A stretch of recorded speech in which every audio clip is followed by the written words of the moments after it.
Welcome back to The Bridges Between Us, a podcast from CaringBridge, sharing real stories from real people navigating health journeys. Stories about caregiving, connection, uncertainty, and the many ways support shows up when life changes unexpectedly. My name is Andy Tiemann. Today I'm talking with Sally Zibrowski. In 2021, she was a busy mom of 2 young boys working her way up the corporate ladder. She and her mom would talk almost every day. It was during those talks, Sally's mom started describing odd behaviors she was seeing in her husband and Sally's dad, Andy. Little things at first, like forgetting where he parked the car.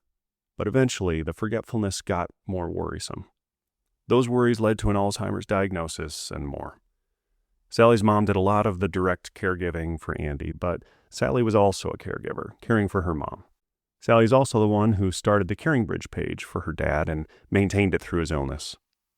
This is her story, her dad's story, her mom's story. A story of a family thrust into a scary diagnosis, a big life change, and caregiving in its purest form. But Sally says it best.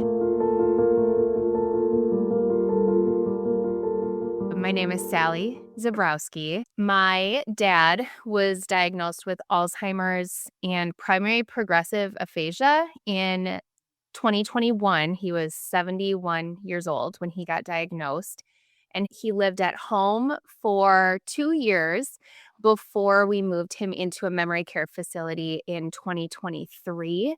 And when we moved him into memory care is when I started our CaringBridge page. My mom was she had just spent 2 years living with dad as the disease progressed. And by the time we moved him into memory care, the disease had progressed quite a bit, and it was a very highly, stressful situation. And when we moved him into CaringBridge, obviously a lot of friends and family were reaching out. And that's when I threw out the idea of starting a CaringBridge as a way to keep friends and family updated and take that burden off of all of the text messages and the phone calls that she was getting for an update, because it was exhausting at the end of the day to sit down on the couch and feel like you had to sit and respond to everybody's texts. And they all came with the best intention, but when you're getting texts saying, how's Dave or Andy, how's he doing? Obviously not great.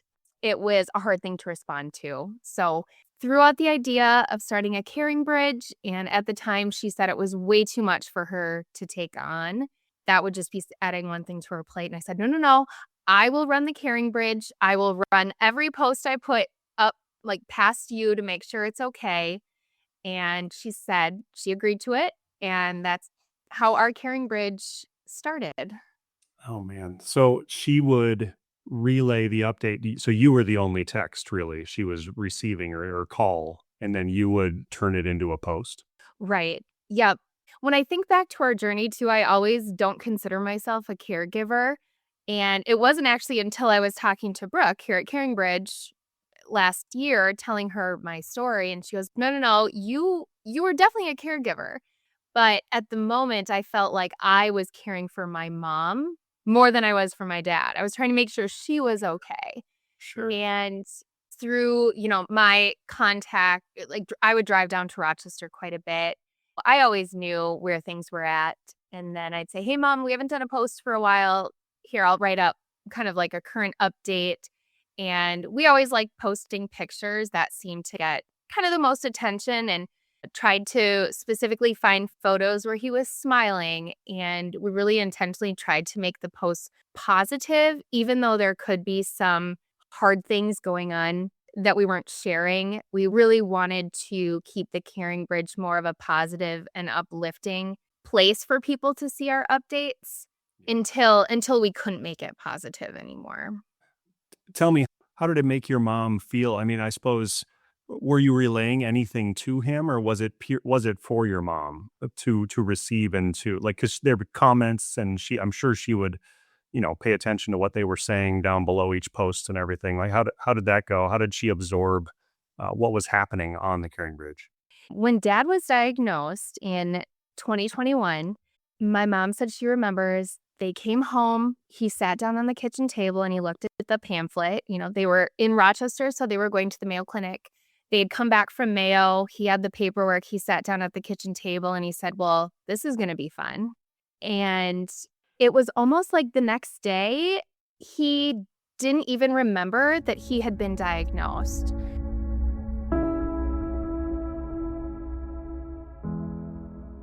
We went through those next 2 years, me and my dad and I and my brother, we never talked to dad about his diagnosis. He never brought it up, and he never said to my mom, hey, should we tell the kids about this? And so she never asked him, do you want to tell the kids? So it was almost like we were living with this disease, but we would act like everything was fine when we were together. But behind the scenes, mom would also obviously communicate with me and my brother and let us know where things were at.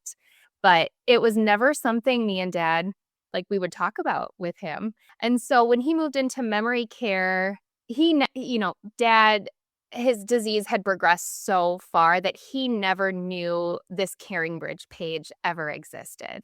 When the comments would start rolling in, it was more for mom. When at the end of an exhausting day, she'd lay down on the couch and she could scroll through our CaringBridge page and see all of the likes or the encouraging comments. And so to us, it was more like a realization that people cared maybe more than you think. And even though you don't hear from people all the time, they're thinking about you. They appreciate the updates and knowing where things are at. Oh, that's great. I mean, tell me how, so it flipped relatively quickly from kind of life as usual to not, or had it been setting in for a while? Yeah, when dad got diagnosed, he was 71 years old. Once we got the diagnosis, we could think back years prior to different scenarios where at the time we kind of just brushed them off. But once the diagnosis came, we realized we're like, wow, that was the disease. Most people, when they hear Alzheimer's, they think of, oh, does he forget his keys? Does he know who you are? There's a lot of behavior that comes with the disease that people, I don't think, realize. For us, one of the first, things that we experienced was paranoia with dad. When he would come to visit, he would bring his laptop and he'd want my husband to look at the laptop because he specifically is his antivirus software. He thought people were hacking into his computer all the time. And he would almost become obsessed with his laptop and he would sit and run the antivirus software every single day. And at the time I was thinking oh, he's just getting older, doesn't really understand technology. But now looking back, that was clearly the disease setting in. I won't go into all the specific details, but mom would wake up and dad would be in the garage looking for people because he thought people were hiding in the garage. That's scary. That's hard. Yeah.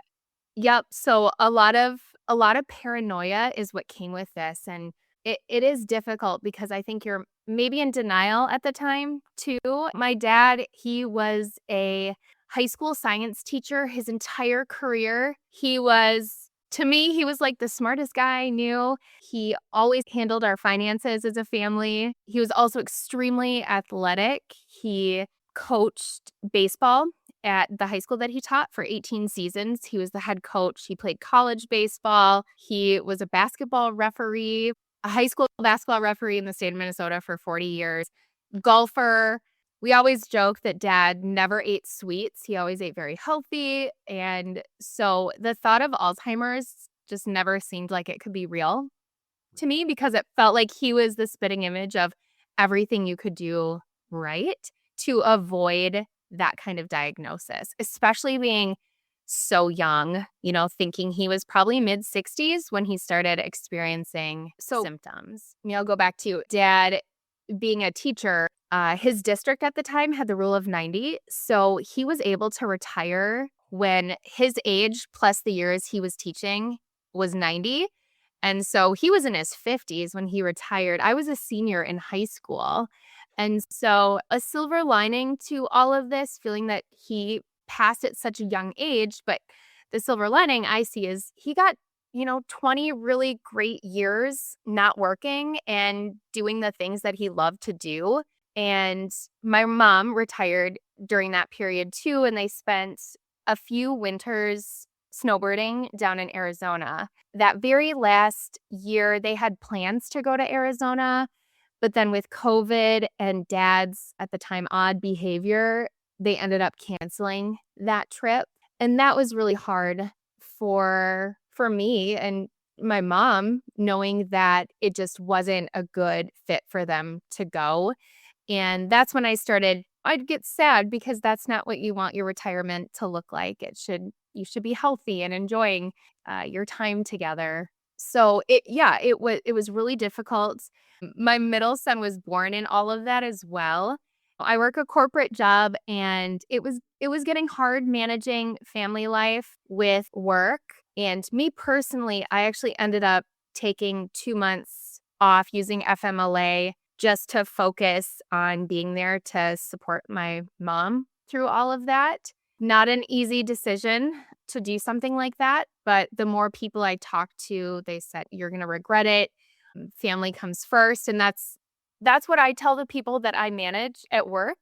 And so I said, if this is what I tell my people at work, that family comes first, you got to take care of yourself, I need to follow that and set an example, and a good example for the people that I manage at work too. So I took my own advice and took 2 months off, and Nice. I'll obviously never regret those 2 months of getting to be away from work and focusing on mom and visiting dad more often. Did you almost wish that you could take time after that as well? Because 2 months is a long time to then really dive in headfirst, helping and caregiving for your mom who's caregiving. And then, tell me about how you were able to do you feel normal yet? Do you feel back? Is that a thing?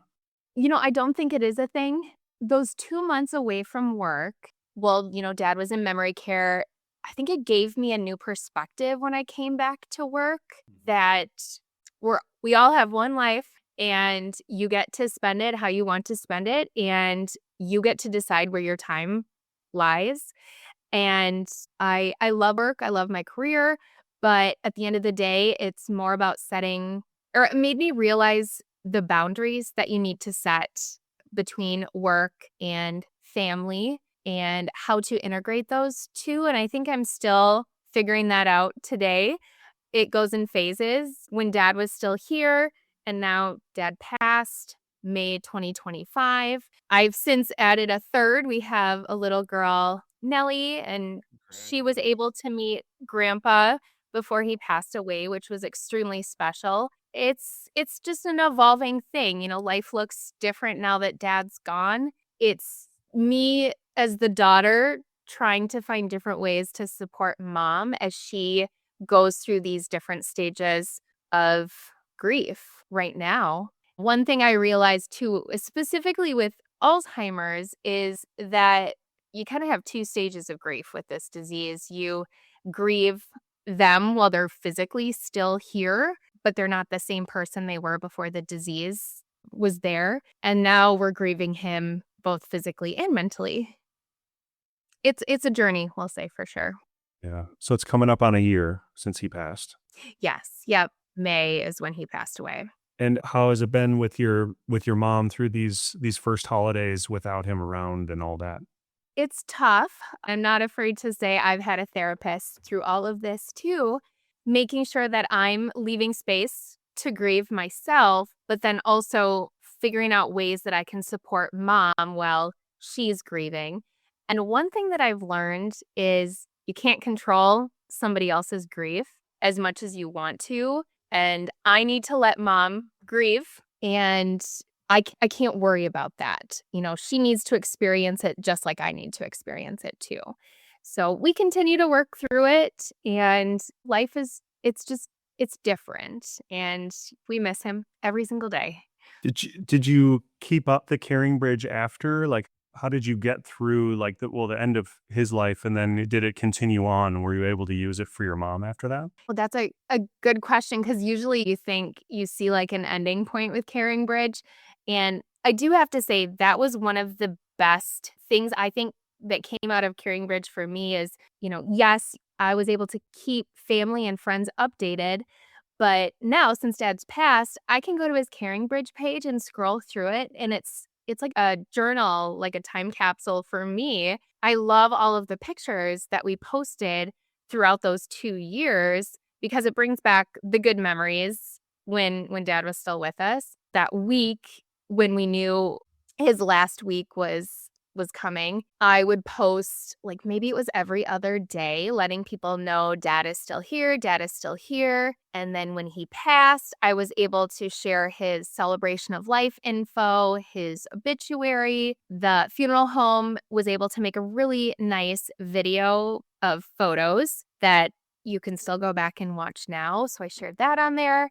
And then I did have another post that just showed different ways that Dad was being honored, or like his legacy was still being brought to life, like last summer. So Dad's name, obviously David Anderson was his name, but a lot of people in his life called him Andy because the last name was Anderson. And because he loved baseball coats, I mentioned, we gave out Andy's sunflower seeds at his celebration. And so one of my brother's friends sent a picture of him at a Minnesota Twins game holding the sunflower seeds as like a nod to Dad. Him and my mom also had Minnesota Gopher football season tickets. And so their Gopher crew purchased him a paving stone at the U of M. And we made sure to post a picture of that paving stone on his CaringBridge as well. And then I was fortunate enough to be guest speaker at the CaringBridge fundraiser in Minneapolis last fall. So I made sure to share that on there as well, just as another way to continue to honor Dad. So I do keep it up here and there. Obviously not as many posts as before, but to me, kind of just like a time capsule of those last years and how we're maybe living his legacy out since he's passed. It's amazing. I mean, I'm so glad you were able to use that and it worked so well for you. And I mean, I'm just curious, some people are hesitant to share, or they're resistant to asking for help, or they feel like starting a caring bridge means something that they don't want to be associated with. If you could give anyone a bit of advice about that, about like deciding, because that's a thing too, deciding to actually even start a caring bridge page is a choice and a commitment in a way. Is there any advice you'd give to someone who's listening now that is debating or considering? That's a good question too. I think a lot of people don't want to publicly share sometimes what they're going through because, well, I think of Dad too. He was never a fan of Facebook or social media. He always thought it was people giving themselves a throne, is what Dad would say. You think about CaringBridge, one of the positives is it is like a social media platform. And I know we've talked about CaringBridge kind of being a social media platform, but for good. And so I think that's a thing to keep in mind, is that it's not like an attention-seeking thing. It's a way to build connection and to get support. And so keeping in mind that your friends and your family want to support you more than you know, and they don't always know how to support. Some people just don't reach out because they don't want to overwhelm you. So thinking about Dad when he was in memory care, Mom would get a lot of text messages saying, "Hey, Jane, is it a good day for me to come and visit Dave? Can I be there at 9 a.m?" And this would be 9 o'clock at night. And of course we wanted visitors, and of course we wanted Dad to see familiar faces. But to Mom, that would give her a little stress and anxiety because she'd want to get there at 8 o'clock. Make sure Dad had nice clothes on, his hair was done, his room looked nice, and it would add a little stress that way. And she had a really hard time saying, "Hey, 9's kind of early, can we do noon?" Or she felt like she would have to restructure her day to cater to his visitors. She made it work. She did her thing. But if we could use CaringBridge in a different way, it would be setting maybe those boundaries on visitors. That would be a good way to utilize CaringBridge. Thinking back, I do think I did that a few times, saying, when Dad's disease really progressed, and was able to tell folks, like, we really appreciated all the visitors, but at this time, we're going to respectfully ask that no more visitors when it got to a certain point. I see it as it was a way for us to update from friends and family, if maybe we could use it a little differently, would to be more comfortable in asking or talking about how we could use support. My mom didn't have animals, but like, hey, I could really use some support walking the dog or whatever it is, or I could use groceries. It's a way for that caregiver to kind of put it out to the masses and get help that way rather than sending it to one specific person, because that cannot always be comfortable. Yeah, because there are other options, but you're right. They're different. They are more out loud. They are more like if you're gonna post somewhere, it's probably gonna be Facebook or something, and then the whole world can see it. And Yeah. it's not what a lot of people want to do. And texts are just hard to manage, and phone calls you can't tell the same story over and over. And so I'm glad that you found it and that you used it and it worked so well.